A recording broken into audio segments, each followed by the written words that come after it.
Pada awalnya, terdapat 3 teori mekanisme replikasi DNA. Yang pertama, model semi-konservatif. Dalam model ini, ketika DNA mereplikasi setiap heliks ganda, DNA baru terdiri dari satu untai dari heliks asli dan satu untai baru yang disintesis. Dengan kata lain, DNA yang baru terbentuk selalu membawa sebagian dari materi genetik dari untai DNA asli. Mekanisme ini yang terbukti benar melalui eksperimen dan menjadi dasar teori replikasi DNA saat ini. Yang kedua, model konservatif. Menurut model konservatif, setelah replikasi DNA terjadi, 2 untai asli dari DNA tetap bersama dan membentuk satu heliks ganda utuh. Sementara 2 untai baru yang disintesis akan membentuk heliks ganda yang benar-benar baru. Dalam hal ini, setelah replikasi, satu molekul DNA akan terjadi dari 2 untai asli dan satu molekul DNA lainnya akan terdiri dari 2 untai baru sepenuhnya. Yang ketiga, model dispersif. Dalam model ini, DNA yang baru terbentuk merupakan campuran dari segmen-segmen DNA lama dan baru. Dengan kata lain, setelah replikasi setiap untai DNA baru terdiri dari campuran fragmen dan DNA induk dan DNA yang baru disintesis.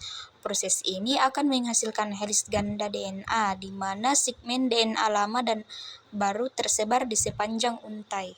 Kemudian, pada proses percobaan Michelson dan Stahl menggunakan bakteri Escherichia coli yang dibiarkan dalam medium yang mengandung isotop nitrogen berat N15 untuk mengisi DNA mereka dengan nitrogen berat.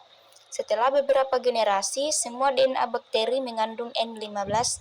Mereka kemudian memindahkan bakteri ini ke medium yang mengandung nitrogen ringan N14. Setelah periode replikasi DNA, mereka menggunakan teknik sentrifugasi gradien densitas untuk menganalisis distribusi berat DNA pada setiap generasi replikasi. Kesimpulannya, setelah satu putaran replikasi, mereka menemukan satu pita DNA hibrid campuran N15 dan N14 yang menunjukkan bahwa DNA direplikasi secara semi-konservatif. Pada putaran replikasi kedua, ditemukan 2 pita DNA, 1 pita hibrid, dan 1 pita DNA ringan sepenuhnya. Hal ini mengonfirmasi bahwa setiap molekul DNA baru terdiri dari satu untai DNA lama dan satu untai baru, sesuai dengan model semi-konservatif. Proses replikasi adalah proses pengadaan atau duplikasi DNA pada sel sebelum sel tersebut membelah. Proses ini sangat penting karena setiap sel anak harus menerima salinan materi genetik yang lengkap dan akurat. Proses replikasi terdiri dari beberapa tahapan utama. Yang pertama, inisiasi.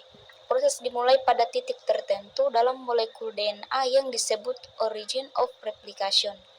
Protein khusus mengenal titik ini dan membuka heliks ganda DNA membentuk replication fork atau garpu replikasi. Yang kedua, pemisahan untai DNA. Enzim yang disebut helikase memutuskan ikatan hidrogen antara basa pasangan DNA, memisahkan 2 untai DNA menjadi 2 jalur terpisah. Protein single strand binding menjaga agar untai DNA tetap terpisah. Yang ketiga, pembentukan primer.